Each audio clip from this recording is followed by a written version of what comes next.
ওকে, so good evening everyone. আমি দ্যুতিমালা Dutta. SSC CGL এর English live practice batch আমরা শুরু করতে চলেছি 2026-এর জন্য। ওকে, তো তোমাদের মিউট করা আছে, কেননা অনেকে আছো তোমরা এই কলে, অনেকে আছো।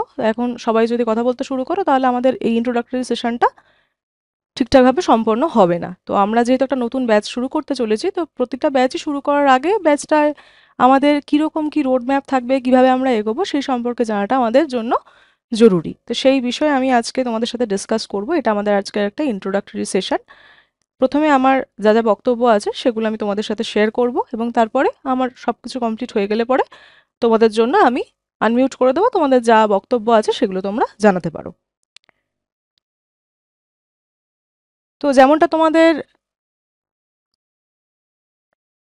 তোমাদের জাস্ট এক সপ্তাহ আগেই মনে হয় আমি এই ব্যাচ সম্পর্কে জানিয়েছিলাম যে আমরা একটা ব্যাচ শুরু করতে চলেছি, যেটা কিনা লাইভ ইংলিশ প্র্যাকটিস ব্যাচ হবে। সোম থেকে শুক্র আমাদের টেন্টেটিভ টাইম 7:30 থাকবে, সন্ধ্যে 7:30। তো আজকের এই ইন্ট্রোডাক্টরি সেশনে আমরা এটাই জানবো যে আমরা এই ব্যাচে কী করতে চলেছে, এবং তার আগে আমরা জানবো যে এই মানে যে কোনো পরীক্ষার জন্য, নট অনলি এসএসসি, যে কোনো গভর্নমেন্ট এক্সামের জন্যই আমাদের এসএসসি বা গভর্নমেন্ট যে কোনো এক্সামের জন্যই আমাদের ইংলিশ কিভাবে প্রিপেয়ার করা উচিত, জাস্ট মোর অর লেস আমরা কিছুটা ডিসকাশন করব। যদিও তোমরা এখানে সবাই প্র্যাকটিস ব্যাচে জয়েন করেছো, মানে অলরেডি হয়তো সবাই ভেটেরান আছো। কিছু কিছু নিউ বিগিনার্সও তোমরা থাকতে পারো, কেননা প্র্যাকটিস তো মোটামুটি তারাই করতে আসবে যারা কিছুটা হলেও পরীক্ষা সম্পর্কে জানো। তো যাই হোক, আমি সবার জন্যই এখানে সব ইনফরমেশন দেবো, কেননা সবাই কতটা জানো সে সম্পর্কে তো জানা সম্ভব না। তাই মোরাললেস আমরা একটা ওভারভিউ যেরকম হয়ে থাকে সেই ওভারভিউ আমরা এখানে একটা দেখব। তো অনেকেই হয়তো নতুন আছো, অনেকেই আমার সম্পর্কে নাই জেনে থাকতে পারো। আর আমার মনে হয় যার কাছে আমরা পড়ছি তার সম্পর্কে কিছুটা জানা দরকার। মানে একেবারেই তার সম্পর্কে যদি কিছু না জানি, তাহলে কার কাছে পড়ছি সেই ভ্যালিডেশনটা কোথা থেকে আসবে? তোমরা যেমন যে কোনো টিচারের কাছেই পড়ো, তার সম্পর্কে কিছু জানো আর কি, যে সে কী করেছে। তো আমার সম্পর্কে অনেকেই নতুন আছো এখানে, যারা হয়তো ভিডিওস আগে দেখে থাকোনি, বা তাদের জন্য আমি এখানে আমার সম্পর্কে কিছু ডিটেলস দিয়েছি। আমার এডুকেশনাল কোয়ালিফিকেশন সম্পর্কে এখানে লেখা আছে, এবং আমি এসএসসির কী কী এক্সামস ক্র্যাক করেছি সেই সম্পর্কে এখানে ডিটেলস দেওয়া আছে, তোমরা দেখে নিতে পারো। এই ভিডিওটি রেকর্ড হয়ে যাওয়ার পর ইউটিউবে আপলোড হবে, তোমরা সেখান থেকেও ভিডিওটি দেখতে পারবে। ঠিক আছে, তো এখান থেকে আমি নেক্সট আমাদের স্লাইডে যাচ্ছি। নেক্সট হচ্ছে আমাদের এক্সাম প্যাটার্ন ওভারভিউ, যেটা সম্পর্কে তোমরা মোরালেস সবাই প্রায় অবগত। এটা আমাদের টিয়ার ওয়ানের আমরা প্যাটার্নটা শেয়ার করেছি। মোটামুটি যেরকম প্রতিটা টিয়ার ওয়ানে এরকমই মোরালেস আমাদের প্যাটার্ন থাকে। যে কোনো পরীক্ষা সম্পর্কে যখন আমরা প্রিপারেশন নিতে চাই, তখন আমাদের ফার্স্টে কি জানার প্রয়োজন হয়, যে পরীক্ষাটা আমরা দেখি প্রথমে যে কীরকম কী জব হয়, জবের নেচার কীরকম হয়। তারপর আমরা জানতে চাই যে সেই জবটা পেতে গেলে আমায় কী করতে হবে, আমাকে সিলেবাস ভালো করে কভার করতে হবে। তো সিলেবাস সম্পর্কে আমরা অবগত হই, তারপর সিলেবাস শেষ করে তো আমি পরীক্ষাটা দেবো, তাহলে পরীক্ষাটায় আমার কীরকম প্যাটার্নে সেই পরীক্ষাটা হবে সেগুলো সম্পর্কে আমরা অবগত হই। তো এগুলো সম্পর্কে হয়তো তোমরা অলরেডি জানোই যে আমাদের টিয়ার ওয়ানে সিজিএল, সিএইচএসএল, এমটিএস, টিয়ার ওয়ানে সিলেকশন পোস্ট, এগুলো টিয়ার ওয়ানে 25টা করে কোয়েশ্চেন আসে, 2 নম্বর করে থাকে ইচ, 1/4 নেগেটিভ মার্কিং থাকে। আর এই টাইম অ্যালোকেশন যেটা লিখেছি আমরা 8 to 12 মিনিটস, মোরাললেস যারা পরীক্ষা ক্র্যাক করে তারা এইরকম সময়ের মধ্যেই কিন্তু ইংলিশ কমপ্লিট করে। এমনিতেই সময় 1 ঘন্টা, 1 ঘন্টায় 100টা প্রশ্ন করতে হবে। আর ইংলিশ হচ্ছে এমন একটা সাবজেক্ট বলতে পারো, যেখানে কিনা আমরা সবথেকে কম সময়ে সবথেকে বেশি নাম্বার অ্যাচিভ করতে পারি, যেটা কিনা আর কোনো সাবজেক্টে সম্ভব না। আর যে কোনো সাবজেক্টে অত নাম্বার হয়তো অ্যাচিভ করা সম্ভব, কিন্তু ওই সময়ের মধ্যে, এই যে টাইমটা দিয়েছি আমি 8 থেকে 12, এই সময়ের মধ্যে হয়তো অ্যাচিভ করা পসিবল হয় না। ইনফ্যাক্ট যারা খুবই এক্সপার্ট, বা তোমরাও একসময় গিয়ে সে এক্সপার্ট হয়ে যাবে, তখন দেখবে যে উইদিন 6 to 8 মিনিটসও ইংলিশ কমপ্লিট করতে পারছো। হ্যাঁ, এখন একটা রিডিং কম্প্রিহেনশন চলে আসলে সেটা পসিবল হয় না। আগে যেমন রিডিং কম্প্রিহেনশন আমাদের টিউটরের এক্সামে আসতো না, এবার আবার দেখা দিয়েছে শুনলাম। তো রিডিং কম্প্রিহেনশন আসলে পরে সেখানে একটু টাইম ইলংগেটেড হবেই, সেখানে কিছু করণীয় নেই আমাদের। কিন্তু আগে যেরকম দেখা যেত যে ক্লোজ টেস্টই আসতো শুধুমাত্র টিয়ার ওয়ানের এক্সামগুলোতে, তো সেজন্য সেক্ষেত্রে কিন্তু আমাদের মানে সেরকম লেভেলের প্র্যাকটিস থাকলে আমরা 8 মিনিটের মধ্যে অনায়াসে জিনিসটা নামাতে পারি। এবং এখানে কিন্তু কোনো বিশাল জিনিয়াস হওয়ার ব্যাপার নেই আর কি, মানে এই যে টাইম পিরিয়ডটা আমি লিখেছি এটা কিন্তু এমন কিছু ব্যাপার নয় যে মানে বীভৎস কিছু আমাকে জিনিয়াস হতে হবে এটা অ্যাচিভ করার জন্য, এটা একেবারেই নয়। যে কেউ প্র্যাকটিসের মাধ্যমে এটা অ্যাচিভ করতে পারে। তোমাদের আরেকটা কথা বলে রাখতে চাই যে কেউ এখন চ্যাটে কিছু লিখো না, কারণ আমি তোমাদের চ্যাট এখন দেখতে পাচ্ছি না। আমি চ্যাট দেখতে থাকলে এদিকে তোমাদেরকে এটা কনসেন্ট্রেট করে তোমাদেরকে বোঝাতে পারবো না। তোমাদের যে কোনো প্রশ্ন থাকলে পরে তোমরা সেটা আমাকে এই সেশনের শেষে জিজ্ঞাসা করতে পারো। যেটা বলছিলাম যে এই টাইম পিরিয়ডটা কিন্তু এমন কিছু নয়, মানে অনেকেরই দেখে একটা শখ লাগে যে এই সময়ের মধ্যে কি করে 25টা কোয়েশ্চেন নামাবো। সেটা তোমরা একদিন প্রত্যেকেই অ্যাচিভ করতে পারবে যদি লেগে থাকো আর কি, প্র্যাকটিস যদি কনসিস্টেন্টলি করতে থাকো, তাহলে এটা এমন কিছু ব্যাপার নয় যে আমি অ্যাচিভ করতে পারবো না, এটা অ্যাচিভ করা পসিবল। এবং এমনও হয়ে থাকে যে টোটাল 100টা প্রশ্ন যদি কনসিডার করি, সেটাখানে দেখা গেছে যে অনেকে কিন্তু 50 থেকে 55 মিনিটের মধ্যেও পুরো পরীক্ষা শেষ করে ফেলতে পারে। সেটা এক্সট্রিম লেভেলের প্র্যাকটিস থাকলে পরে হয়ে যায়, সেক্ষেত্রেও কিছু আজুবার ব্যাপার নেই। আমিও একসময় যখন পরীক্ষা দিতাম আমারও 55 মিনিটে 54 মিনিটে শেষ হয়ে যেত, মানে টাইমারে দেখতে পারতাম যে 6 মিনিট বাকি আছে, 5 মিনিট বাকি আছে। তো সেরকম টাইমেও কিন্তু তোমাদেরও সম্ভব আর কি শেষ করাটা, এটা এমন কিছু ইম্পসিবল টাস্ক নয়। তো এটা আমাদের এক্সাম প্যাটার্ন। আর টিয়ার 2-তে অন্যরকম এক্সাম প্যাটার্ন থাকে, সেটা সবটাই তোমরা জানো। এখন খুবই ভালো হয়েছে যে ডেসক্রিপটিভে কোনো সমস্যাই নেই, ডেসক্রিপটিভ পুরো সরিয়ে দেওয়া হয়েছে এখান থেকে, অনেক দিনই হয়ে গেছে সেটা। যাই হোক, টিয়ার 1 টিয়ার 2 এর মাধ্যমে যে পুরো মানে ম্যাটারটাকে ক্লোজ করে দিচ্ছে আর কি, এটা খুবই ভালো একটা ডিসিশন সত্যি কথা বলতে। কেননা আগে জিনিসটা অনেক বেশি সময় ধরে চলতো, অনেক দিন টানা হতো, যার ফলে কি খুব রিগোরাস হয়ে যেত পুরো ব্যাপারটা। মানে তুমি টিয়ার 1 থেকে শুরু করে 1 2 3 4 অব্দি চলতেই থাকছো, তারপর শেষ পর্যন্ত গিয়ে তোমার হলো না, অনেকটা টাইম লস হয় সেখানে। আর অবশ্যই নিজের একটা মানে কতক্ষণ আর মানুষ হোল্ড করে রাখতে পারে আর কি, সে তো একটা না এক সময় তো সেটা ডিকে করে। কিন্তু এখন যেটা হয়েছে টিয়ার 1 টিয়ার 2 এর মাধ্যমে হলো না আবার নেক্সট টিয়ার 1 চলে এলো ততক্ষণে আর কি। তো এটা একটা খুব ভালো প্রসেস করেছে যে শর্টেন করে দিয়ে প্রসেসটা। এনিওয়ে, নেক্সট হচ্ছে আমাদের ইংলিশের সিলেবাসের। তোমরা হয়তো অলরেডি অনেকেই অবগত যে 3টে পার্টে আমাদের মোরালেস আমরা সিলেবাসটাকে ডিভাইড করতে পারি। একটা হচ্ছে ভোকাবুলারি পার্ট, একটা হচ্ছে গ্রামার পার্ট, একটা হচ্ছে কম্প্রিহেনশন পার্ট। তো ভোকাবুলারি পার্টের মধ্যে শব্দ আর শব্দের মধ্যেও আমাদের যেটা একটু বেশি বোরিং লাগে, মানে আমার ফাউন্ডেশন ব্যাচ থেকে আমি যেটা আর কি এক্সপিরিয়েন্স করেছি যে বেশি বোরিং লাগে হচ্ছে সিনোনিম অ্যান্টোনিমস পার্টটা। আমারও লাগতো, আমি যখন পড়েছি আমার এই সিনোনিম অ্যান্টোনিমস পার্টটাই বেশি বোরিং লাগতো। আমি শুরু করেছিলাম ইডিয়ামস অ্যান্ড ফ্রেজেস দিয়ে, এটাই আমার বেশ মজার লাগতো। ইডিয়ামস অ্যান্ড ফ্রেজেস দিয়ে শুরু করেছিলাম, তারপর ওডাব্লিউএস পড়েছিলাম। তারপর গিয়ে যখন দেখলাম হ্যাঁ একটু ধাতস্থ হয়ে গেছি, ওয়ার্ডসগুলোর সাথে একটু ধাতস্থ হয়ে গেছে, একটু ওঠা বসা হয়ে গেছে, তখন গিয়ে এই বোরিং পার্টে ঢুকেছিলাম। তো যাই হোক, বোরিং হোক আর যাই হোক, ইন্টারেস্টিং হোক, আমাদের পড়তে হবেই, কেননা কিছু করার নেই, পরীক্ষায় পাশ করতে গেলে সবকটাই প্রয়োজন আছে। আর স্পেলিংয়ের দেখো আলাদা করে কিছু পড়ার আমার মনে হয় না প্রয়োজন হয়, কেননা এগুলো যখনই আমরা প্র্যাকটিস করি সেগুলো করতে করতে অলরেডি আমাদের এগুলো তো আমরা লিখেই প্র্যাকটিস করি, তো করতে করতে অলরেডি আমাদের স্পেলিংটা এর সাথে উঠেই যায়। নেক্সট হচ্ছে গ্রামার। গ্রামারে আমরা জানি যে গ্রামার যখন আমরা বেসিক ক্লিয়ার করি, যেমন ধরো article, noun, pronoun, preposition, adverb, adjective, এই মানে যখন আমরা এগুলো ধরে ধরে চ্যাপ্টার্সগুলো পড়ি। আর এখানে যেমন কি মানে ভোকাবুলারিতে যেগুলো পড়ছি ডিরেক্ট সেখান থেকেই আমাকে কোয়েশ্চেন, মানে সেখান থেকে ডাইরেক্ট কোয়েশ্চেন আসবে আর কি। কিন্তু গ্রামারের ক্ষেত্রে কি হয়, গ্রামারের ক্ষেত্রে ডিরেক্ট আমি টেন্স পড়ছি, টেন্স থেকে ধরে আমাকে কোনো কোয়েশ্চেন তুলে দেবে না। বা আমি নাউন পড়ছি, নাউন থেকে কোয়েশ্চেন দিচ্ছে, এমন হয় না। আমাদের কি হয় না, অ্যাজ এ হোল পুরো গ্রামার আমি সব পড়াশোনা করে ফেললাম, এইবার আমার একটা অ্যাজ এ হোল আমার একটা নলেজের দরকার হয়, সেখান থেকে এবার আমাকে ইমপ্লিমেন্ট করতে হয় স্পটিং এররে, সেন্টেন্স ইমপ্রুভমেন্টে, ফিল ইন দ্য ব্ল্যাঙ্কসে। আর এই ভয়েস চেঞ্জ মানে অ্যাক্টিভ প্যাসিভ ভয়েস মানে অ্যাডিশন, ডিরেক্ট ইনডিরেক্ট স্পিচ যেটাকে আমরা বলে থাকি, ছোটোবেলায় যেগুলো আমরা ক্লাস 9-10-এ আমাদের বোর্ডস এক্সামেও আসতো, এবার 11-12-এও ছিল, এগুলো ডিরেক্ট চ্যাপ্টার, মানে এগুলো ডিরেক্ট যেটা পড়বো আমরা চ্যাপ্টারে সেটাই আসবে। কিন্তু এগুলোর ক্ষেত্রে কি হয়, আমাদের পুরো rigorously noun, pronoun, adjective, verb, adverb, preposition, conjunction, phrasal verbs, এগুলো সব আমাদেরকে পড়ে তারপর যে আর কি আমাদের গেইনটা হলো নলেজের, সেইটার এবার ইমপ্লিমেন্টেশন এই 3টে আমার কোয়েশ্চেন্সে আসে। আর কম্প্রিহেনশন আসা উচিত সবার লাস্টে, মানে আমার ভালো করে পড়াশোনা হয়ে গেল, মানে তোমাদের ভোকাবুলারি গ্রামার কমপ্লিট হয়ে গেল, তারপর আসে তোমাদের কম্প্রিহেনশন। কেননা কম্প্রিহেনশন মানে হচ্ছে কম্প্রিহেন্ড করতে হবে, কম্প্রিহেন্ড করতে হবে মানে বুঝতে হবে আর কি।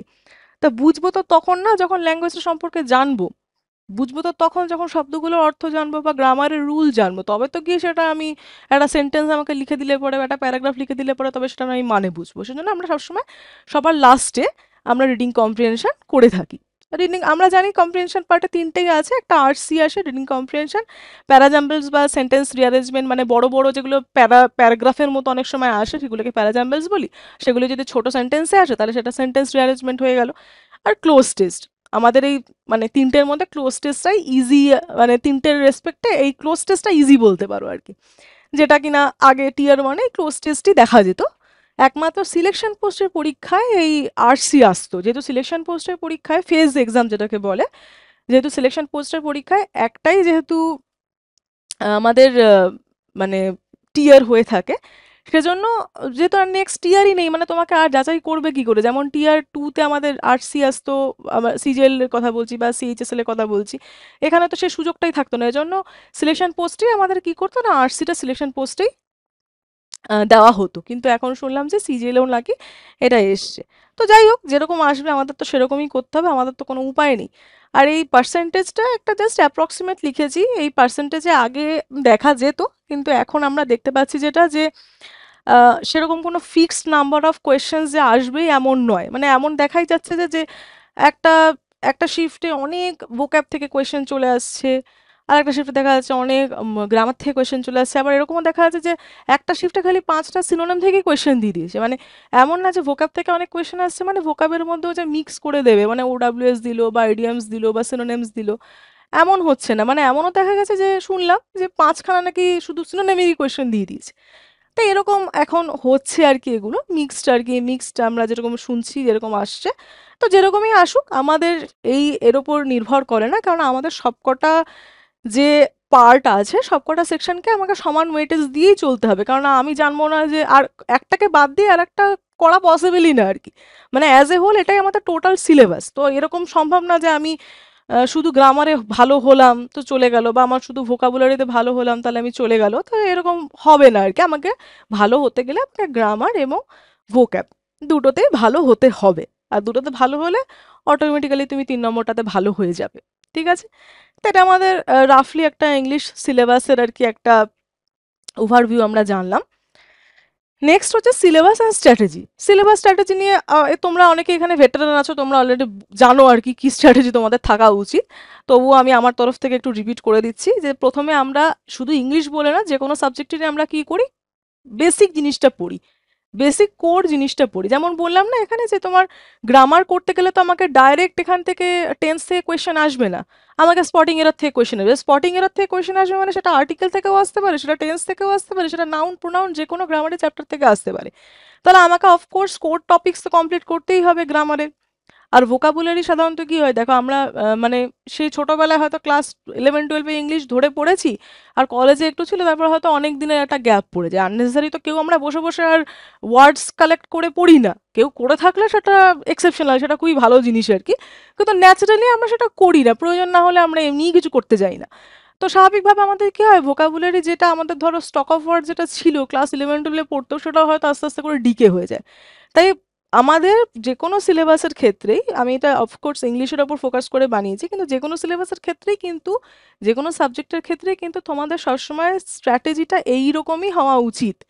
কেন এরকম হলে তবে আমরা একটা প্রপার চ্যানেল ধরে এগোতে পারবো, step by step, step by step এগোনোটা দরকার। আমরা কি করি, অনেক সময় স্টেপ স্কিপ করি, আর বেশিরভাগ ক্ষেত্রেই এই স্টেপটাই স্কিপ করা হয় আমাদের দ্বারা।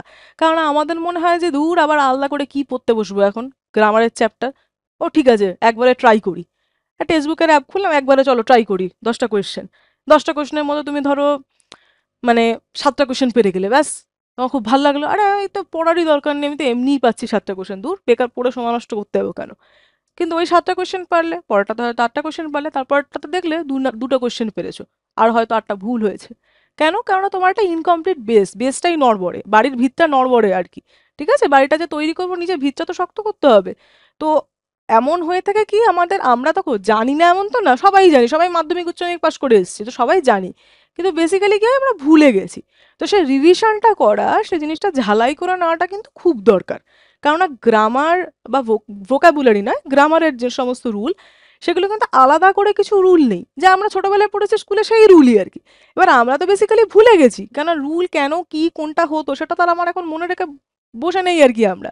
তাই যে কোনো সিলেবাস শুরু হওয়ার আগেই কিন্তু এই কোর টপিকস সম্পর্কে পড়ে নেওয়াটা খুব দরকার। ইনফ্যাক্ট এখনো অনেকে যারা দেখছো যে ধরো 2-3টে পরীক্ষা দিয়ে ফেলেছো কিন্তু কিছুতেই ইংলিশে স্কোর বাড়ছে না, তুমি নিজে জানো যে তুমি কেন স্কোর বাড়াতে পারছো না। তোমরা বেশিরভাগ সময় কি করো যে স্কোর বাড়ছে না এদিক ওদিক র্যান্ডামলি জিজ্ঞাসা করতে থাকো যে আমার স্কোর বাড়ছে না কি করব, আমার স্কোর বাড়ছে না কি করব, আমার নেগেটিভ হচ্ছে বেশি কি করব। তোমার থেকে ভালো কেউ জানবে না যে তুমি কি করবে, কেননা তুমিই একমাত্র জানো যে তুমি কিভাবে প্রিপারেশন নিয়েছো, তুমি স্টেপ বাই স্টেপ কি প্রিপারেশন নিচ্ছ এটা একমাত্র তুমিই জানো। আর তুমি সেটা অ্যানালিসিস করে করলে পরে ভাবতে সক্ষম হবে যে আমি কোন স্টেজটা বাদ দিয়েছি, কোন স্টেজটা বাদ দিয়ে হুট করে চলে গেছি সোজা। এই যে স্টক অফ ওয়ার্ড দেখো, আমাদের মধ্যে অনেকেই আছে যাদের স্টক অফ ওয়ার্ড ভালো, ভালো ভোকাব ভালো, ইংলিশে ভালো ছিল তারা ছোটবেলায়, তারা অবশ্য বেশি কনফিডেন্ট ফিল করে। কনফিডেন্স ফিল করা ভালো, ওভার কনফিডেন্স নয়। আমি যদি ভালো ভোকাব আমি জেনে থাকি তাহলে তোমার জন্য তো সেটা অবশ্যই প্লাস পয়েন্ট, কিন্তু তার মানে এই নয় যে আমি জিনিসটাই পড়বো না আর কি।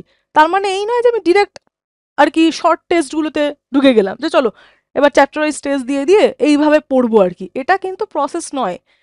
তুমি যদি পড়াশোনায় ইংলিশে যদি ভালো হয়ে থাকো তাহলে তোমার এই কোর টপিকস শিখতে কম সময় লাগবে। আর তুমি যদি মিডিওকার হয়ে থাকো তাহলে বেশি সময় লাগবে।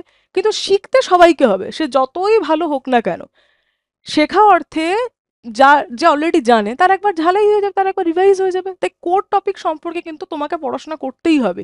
কেউ যদি ডিরেক্ট প্র্যাকটিসে ঢুকে যাও তাহলে সেটা কিন্তু সবসময়ের জন্যই বড় ভুল হয়ে দাঁড়াবে। কেননা প্রথম প্রথম দেখবে তুমি হয়তো পারছো, কিন্তু সবসময়ের জন্যই পরে দেখবে যে একটা ইনকনসিস্টেন্সি চলে এসছে, কখনো পারছো কখনো পারছো না।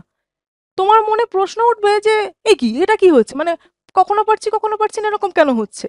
তুমি প্রপারলি জিনিসটা মানে জানো কিন্তু আধা জানো আর কি। অল্প বিদ্যা ভয়ঙ্করী আমরা তো সবাই জানি, তাই না?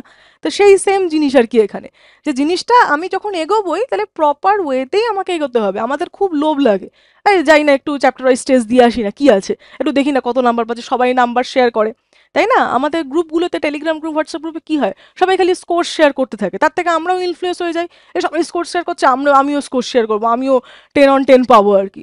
কিন্তু ওইটা একটা ট্র্যাপ বলতে পারো নিজের জন্য, এবং পরে গিয়ে কিন্তু খুব বেশি সময় নষ্ট হয়ে যায়।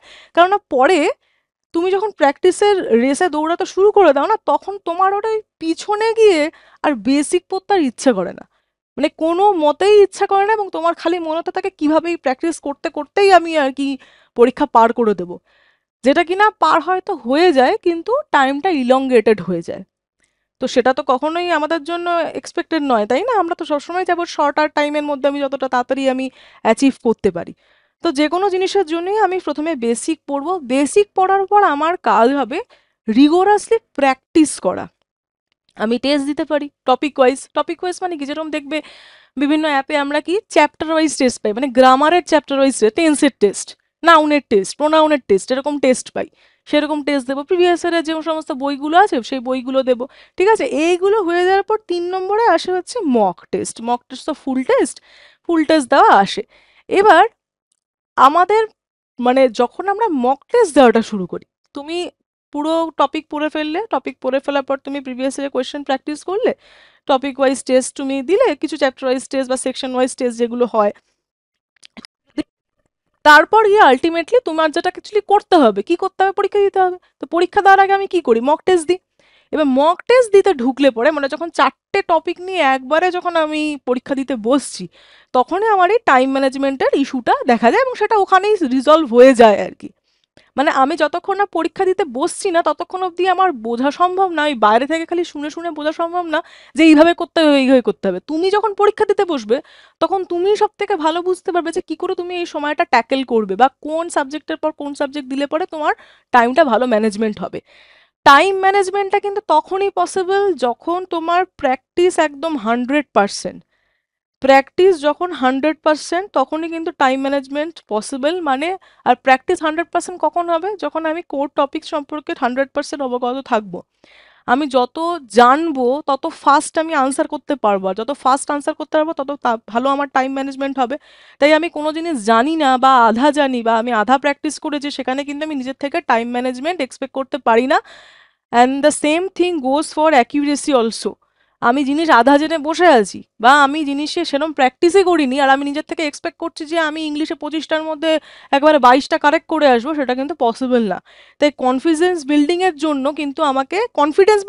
অবশ্যই আমাকে এই দুটো দরকার, যে টাইম ম্যানেজমেন্ট করতে হবে, এবং শুধু টাইম ম্যানেজমেন্ট করতে হবে না, মানে টাইম ম্যানেজমেন্ট মধ্যে আমাকে অ্যাকিউরেটও করতে হবে। মানে আমি টাইম ম্যানেজ করলাম, আমি 8টা থেকে 10টা মিনিটের মধ্যে করে এলাম 25খানা কোয়েশ্চেন, তারপর কি দেখা গেলো তার মধ্যে আমার 10খানাই ভুল হয়ে গেল, তো সেটা তো আমার কোনো কাজের দেবে না।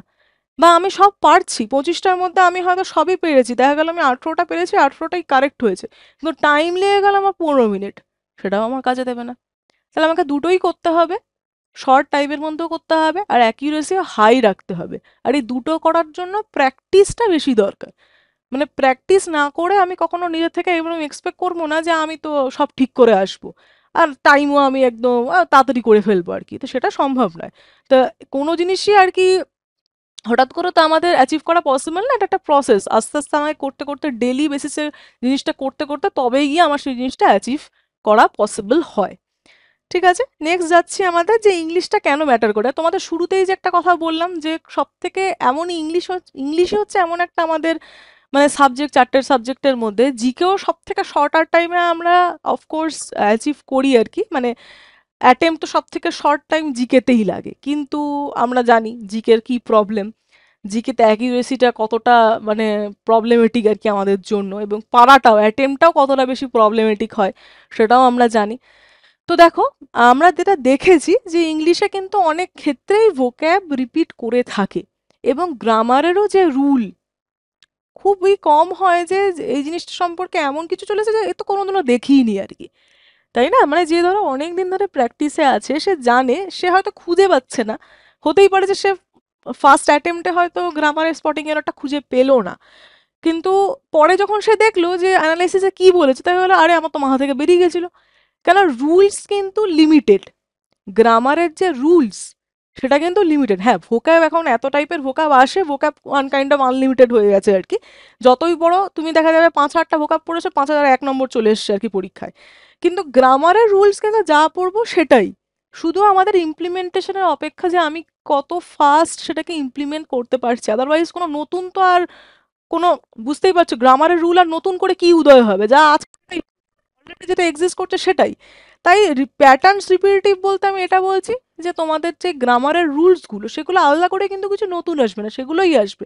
আর অনেক সময় বাই এনি চান্স আমরা ভোকাবো দেখি যে কমন পড়ে গেছে, যেটা কিনা অজুবার মতো আর কি আজকাল, যে ভোকাবো কমন পড়ে যাচ্ছে, তো এইগুলো কিন্তু আমাদের এক্ষেত্রে পসিবল। আর কনসিস্টেন্সি অফকোর্স এখানে প্রয়োজন আমাদের, কেননা ইংলিশ হচ্ছে খুব তাড়াতাড়ি আমরা ভুলে যাই আর কি, মানে আমাকে প্রতিদিন অল্প হলেও কিন্তু প্রতিদিন প্র্যাকটিস করতে হবে।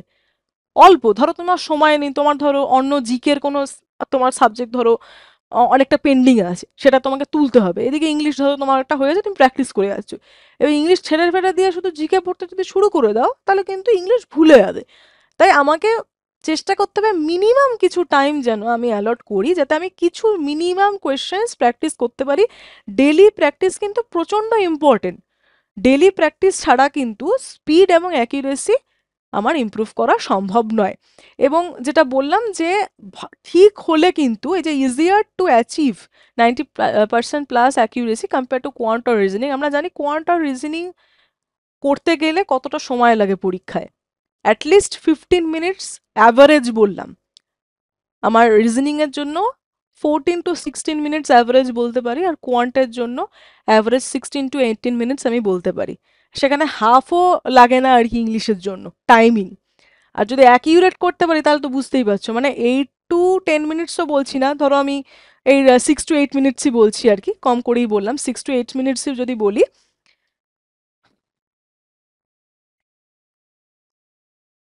6 to 8 মিনিটস যদি আমি নিই সময় আর কি, 6 to 8 বা 8 to 10 মিনিটস লিখলাম, ছাড়ো 8 to 10 মিনিটসই নিলাম আর কি, 8 to 10 মিনিটসও যদি আমি ধরি, তাহলে 8 to 10 মিনিটসে যদি 25টার মধ্যে আমি 22টাও কারেক্ট করতে পারি, যেটা কিনা পসিবল, আমি 25টার মধ্যে 25টা বলছি না, 25টা রিজনিংয়ে পসিবল, ঠিক আছে, কোয়ান্টেও পসিবল আর কি, কিন্তু সেটা খুবই এক্সট্রিম আর কি, কোয়ান্ট অত পসিবল হয় না পরীক্ষার সময়, ওই 22-23টাতে গিয়েই শেষ হয় আর কি, 22-23টাতে গিয়েই আটকে যায়। খুব ভালো কিছু হয়ে গেলে পরে বা খুব স্পিডে কিছু করলে পরে হয়তো 25 অব্দি অ্যাচিভ করা যায়, কিন্তু রিজনিং 25 অব্দি ইজিলি সবাই হয়তো অ্যাচিভ করতে পারো তোমরা, কিন্তু এটা করতে সময় কতটা লাগে। আর সেই সেম না সংখ্যক আর কি তুমি কোয়েশ্চেন্স করবে ইংলিশে, সেটাতে কত কম সময় লাগে তোমরা অলরেডি জানো সেটা। তো সেটাই আর কি, মানে যে কত কম সময় আমি কত বেশি নাম্বার কিন্তু ইংলিশে কিন্তু অ্যাচিভ করতে পারি, এটা কিন্তু আমাদের পক্ষে পসিবল। আচ্ছা, নেক্সট যেটা তোমাদেরকে আমি অলরেডি মেনশন করেছি যে আমরা কি কি ভুল করে থাকি অ্যাসপিরেন্টসরা, যে বেসিক যে কমন যে আর কি ভুলগুলো করে থাকে, যেটা থেকে কিন্তু বারবার বলবো নিজেকে অবগত রেখো। এখনো বলছি, আমি জানি যতজন প্রেজেন্ট আছে তার মধ্যে 70 থেকে 80% এই ভুল করছো আর কি। আর অনেকে আছে জেনে শুনেই ভুল করছে, যে ভাবছে কিছু করার নেই, কিছু কিন্তু করার আছে, সবকিছু তোমার হাতেই আছে, তুমি যেভাবে চাইবে সেইভাবে জিনিস কন্ট্রোল করতে পারো। ঠিক আছে, ফার্স্টেই হচ্ছে ফান্ডামেন্টাল রুলস।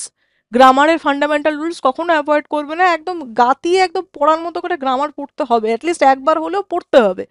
একবার পড়ার পর তারপর প্র্যাকটিসের মধ্যে ঢুকিয়ে দিলাম জিনিসটাকে, তারপর জিনিসগুলোকে রিলেট করতে থাকলাম, যে আরে ওটা তো ওই চ্যাপ্টারে পড়েছিলাম, এটা এখানে লেগে গেল, এইভাবে জিনিসগুলোকে কানেক্ট করতে পারলাম, তাহলে সেটা মানে সেইগুলো সেইভাবেও চলবে, কিন্তু অ্যাটলিস্ট একবার পড়তে হবে। মানে একবারও যদি আমি না পড়ি, পুরো যদি ইগনোর করে দিয়ে ডিরেক্ট প্র্যাকটিসে ঢুকে যায়, তাহলে সেখানেই কিন্তু আমাদের বড় একটা ঝামেলায় আমরা নিজেকে ফেলে দেবো।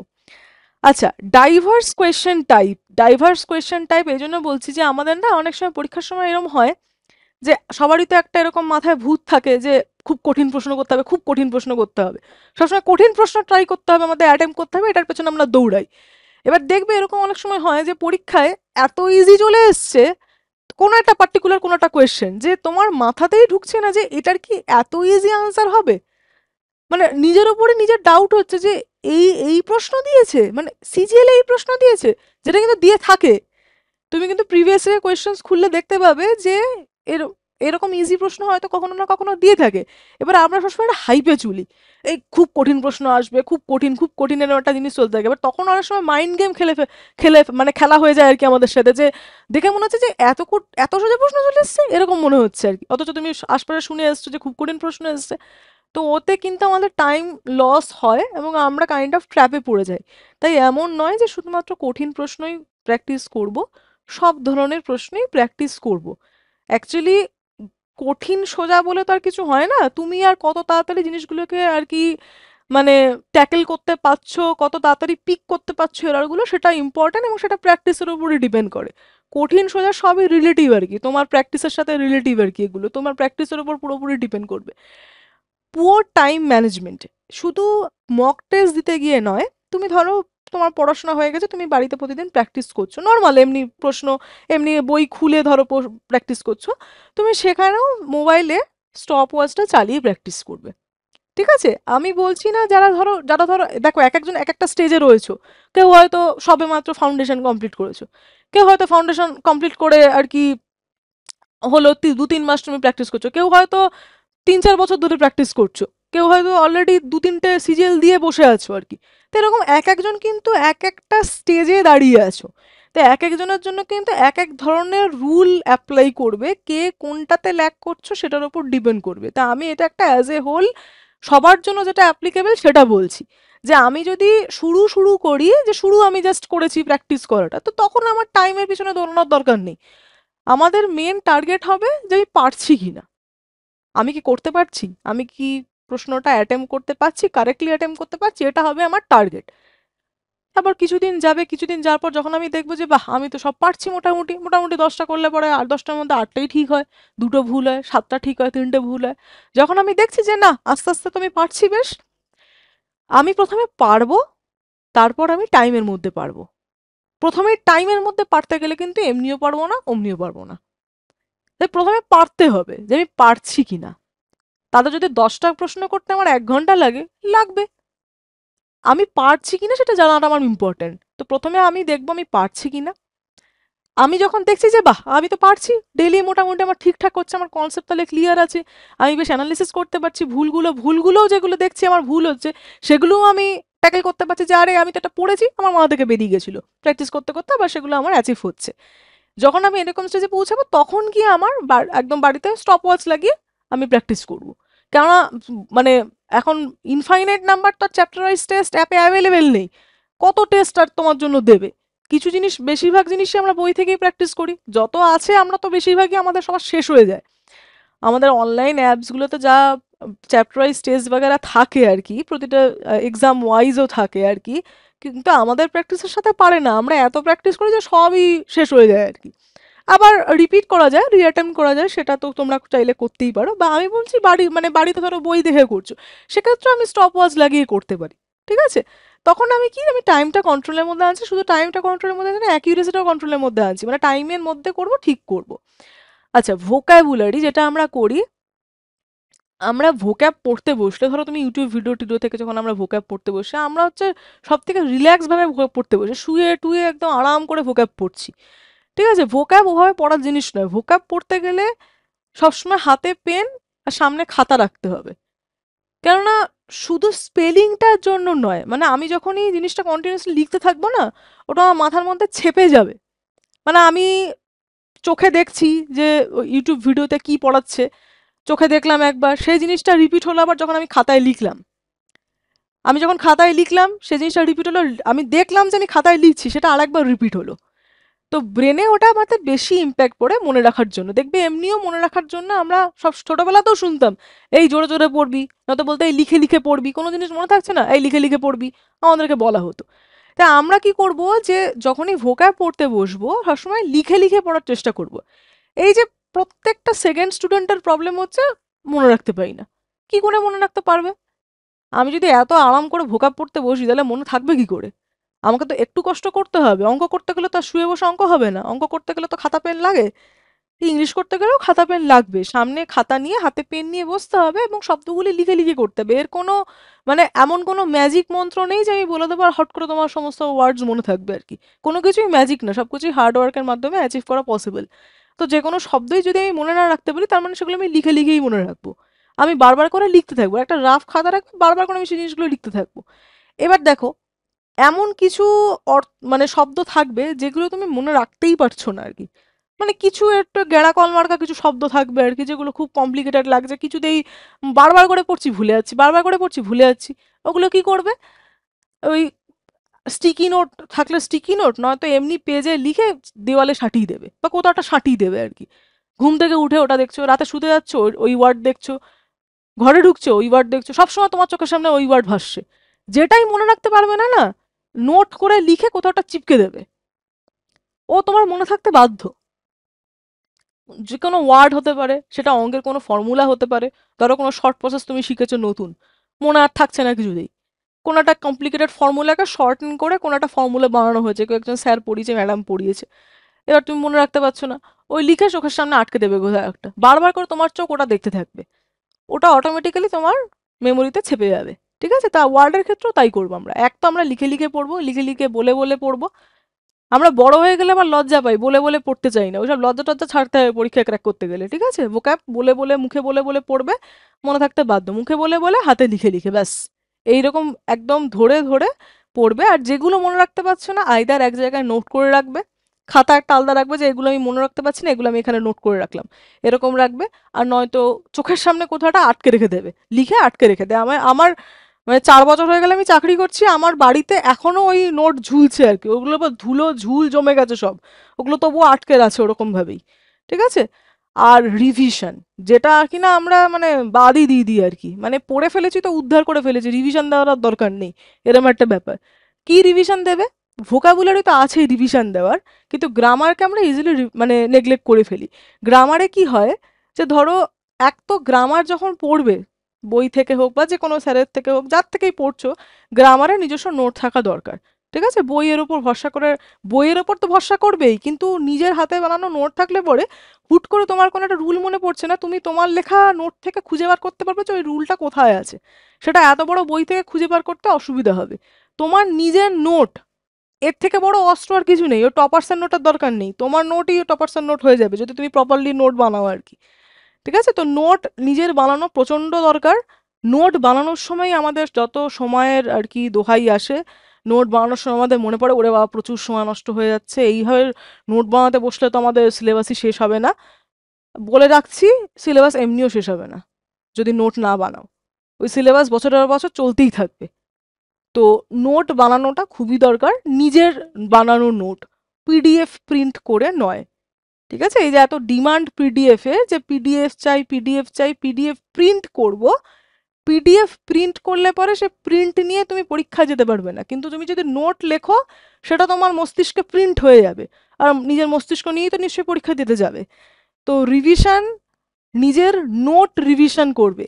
আমাদের এখন আরো বেশি অসুবিধা কি হয়, আমরা কি করি যে বিভিন্ন জায়গা থেকে বিভিন্ন জিনিস তো শিখে ফেলি ইউটিউবে, কিন্তু সেগুলো আর আলাদা করে নোট করি না, সেগুলো আর আলাদা করে আমরা নোট করি না। নোট না করলে পরে কি হয়, পরে ধরো কোথাও কোনোভাবে তোমার ওই জিনিসটা মনে আসছে, কিন্তু কি প্রপার জিনিস ছিল সে আর তোমার মনে পড়ছে না, তুমি তো ভুলে গেছো। এবার তুমি তো ওই ভিডিও আর খুঁজে পাবে না, কোথায় কোন কার ভিডিও দেখেছিলে। তুমি যদি সে ভিডিও সেভও করে রাখো, দেখবে তুমি সেভে মানে তোমার সেভড ভিডিওসে গেলে দেখবে হান্ড্রেডস অফ ভিডিওস এখানে পড়ে রয়েছে, কোথা থেকে খুঁজে পাবে তুমি সেই জিনিস, সেই পয়েন্টটা। তাই আমরা শুধু ইংলিশ নয়, যে কোনো সাবজেক্ট ক্ষেত্রে যদি তোমার মনে হয় যে এটা কোনো একটা ইউনিক টপিক কিছু জানতে পারছি, বা এই এই রুলটা এটা ইম্পর্টেন্ট মনে হচ্ছে, বা এই রুলটা তো মনে থাকে না, কিছু যদি এরকম মনে হয় সবসময়ের জন্য নোট করে রাখবে। কেননা আমার পরীক্ষার আগের দিন মনে পড়বে যে এই একটা জিনিস পড়েছিলাম, কিন্তু কোথায় পড়েছিলাম আর কি ডিটেলস ছিল সেটা আমার মনে হচ্ছে না। তোমার নোট কিন্তু তোমাকে বাঁচাবে। তোমার নোট থাকলে পরে না এদিক ওদিক দৌড়াতে হবে, না মানে 100টা পিডিএফ খুঁজতে হবে, না 100টা ভিডিও খুঁজতে হবে, তোমার একটাই খাতা, সেটার মধ্যে সব লেখা থাকবে।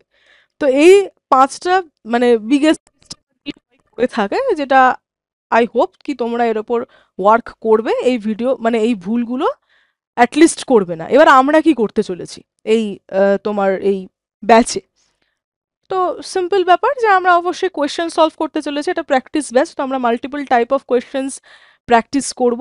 এবং যেটা আগেও বললাম ডাইভার্স, মানে ইজি মডারেট হার্ড, আমার কাছে যদি ইজি মডারেট হার্ডের কোনো ডেফিনেশন নেই, আমার কাছে সবই এক লাইনেই থাকে, কেন গ্রামারের কোনো কোয়েশ্চেন ইজি মডারেটের মধ্যে পড়ে না।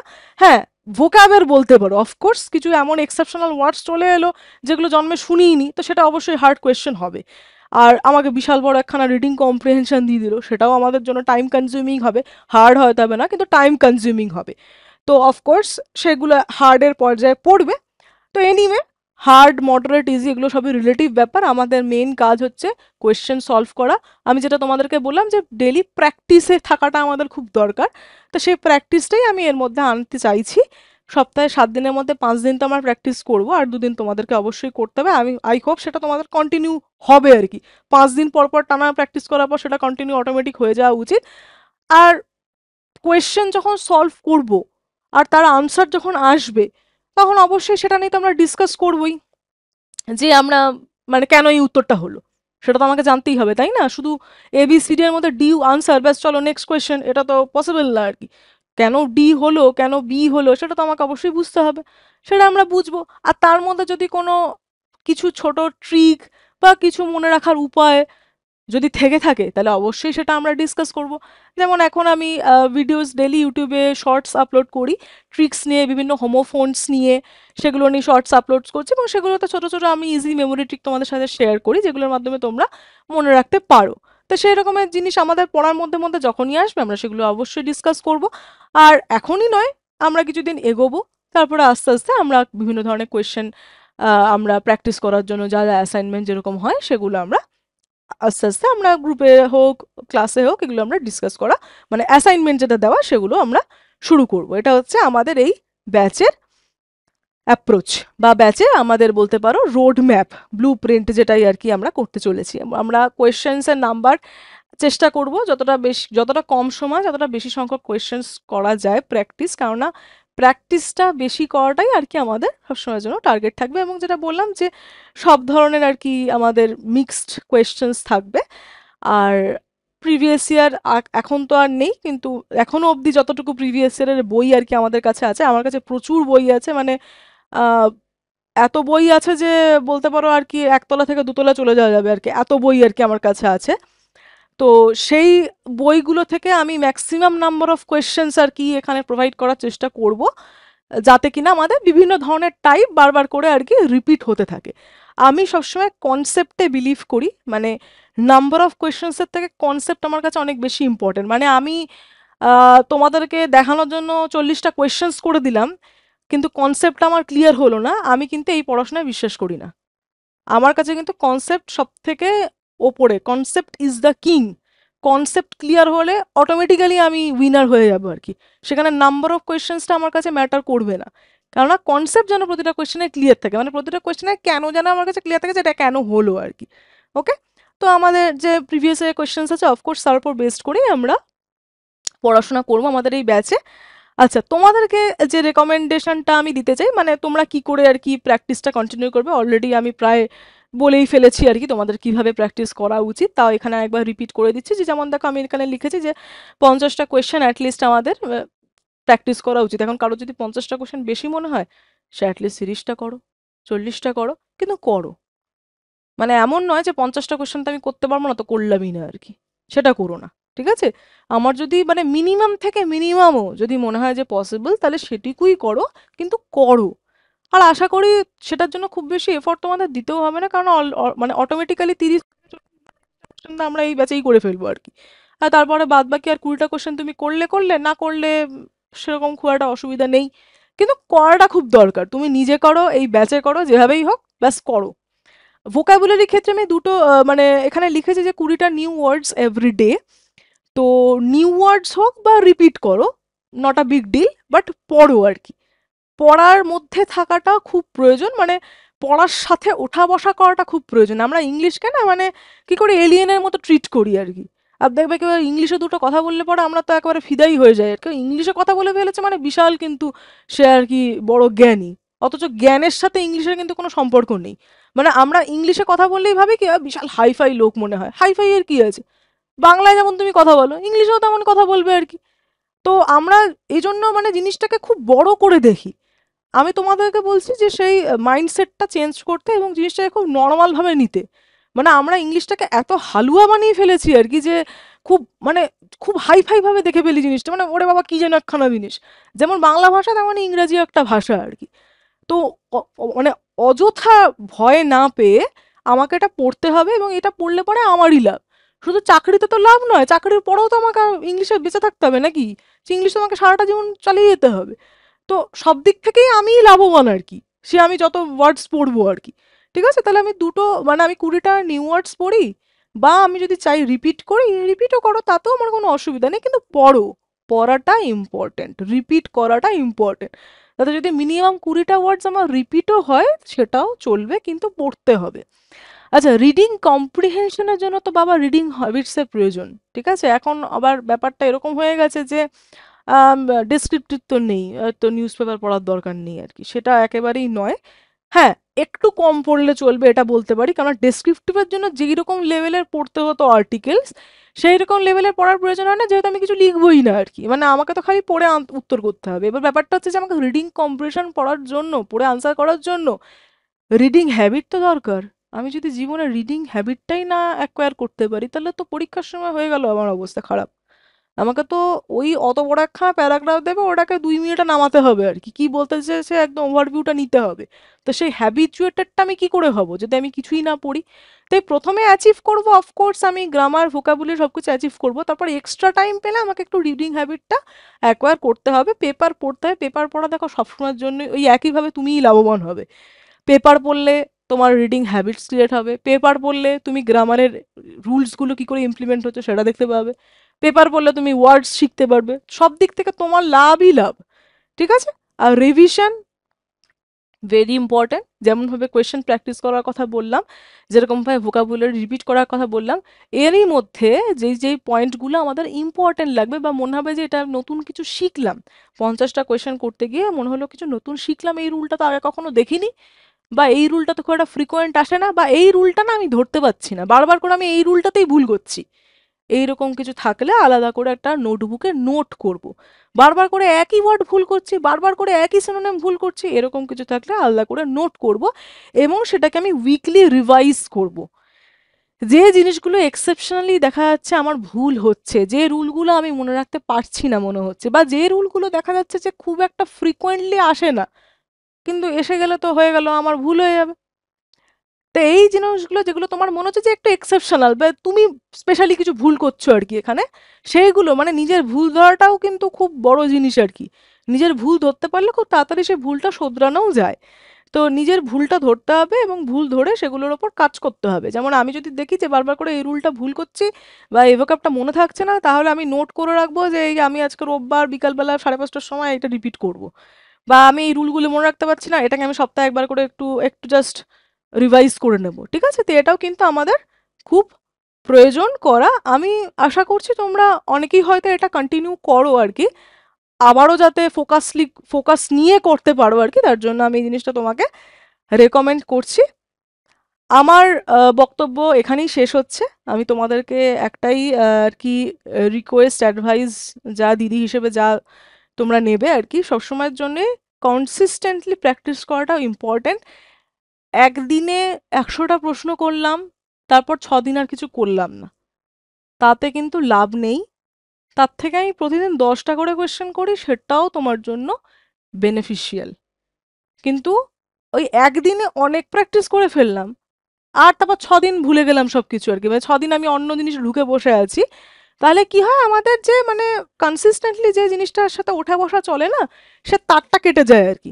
আর তারটা কেটে গেলে কিন্তু আমাদের বেশ প্রবলেম হয়ে থাকে। কনসিস্টেন্টলি প্রতিটা যে জিনিস তোমার যে যে কোনো সাবজেক্টে যখন তোমার বেসিক পড়া হয়ে যাচ্ছে আর কি, সেই সমস্ত সাবজেক্টের জন্যই প্রযোজ্য। এবার সেটা প্ল্যান করে তোমায় নিতে হবে যে কখন কোন সাবজেক্টটা কোন সময় কতটা সময় দেবো আর কি। তো সেটা আমাদের দেখতে হবে। আর হ্যাঁ, আর তোমাদের হচ্ছে যে কোনো প্রশ্ন থাকলে তোমরা তোমাদের যে হোয়াটসঅ্যাপ গ্রুপ আছে সেই হোয়াটসঅ্যাপ গ্রুপে তোমরা অবশ্যই, আমি টপিকে স্টিক থাকতে রিকোয়েস্ট করব। আননেসারি যে কোনো টপিকে কথা বলাটা আমাদের এই গ্রুপের জন্য নয়। এটা যেহেতু ইংলিশের প্র্যাকটিস ব্যাচ, তাই ইংলিশ রিলেটেড বা পড়াশোনা রিলেটেড যে কোনো ডাউট তোমরা শেয়ার করতে পারো।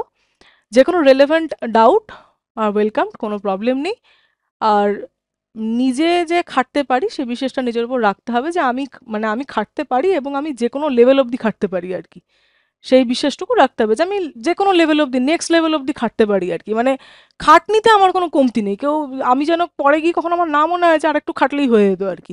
এই এই অনুশোচনা যেন আবার পরে আমার না করতে হয় আর কি। সবসময়ের জন্যই আমি যেন নিজেকে আরো পুশ করি যে হ্যাঁ, আমি আরো খাটতে পারি। এতে হচ্ছে না, ঠিক আছে, আরো খাটবো, কি আছে? খাটতে তো আর কিছু লাগছে না, খাটনিই তো করতে হবে, খাটবো তাহলে। ওকে।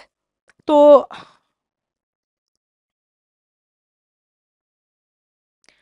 তো এবার তোমাদেরকে আমি,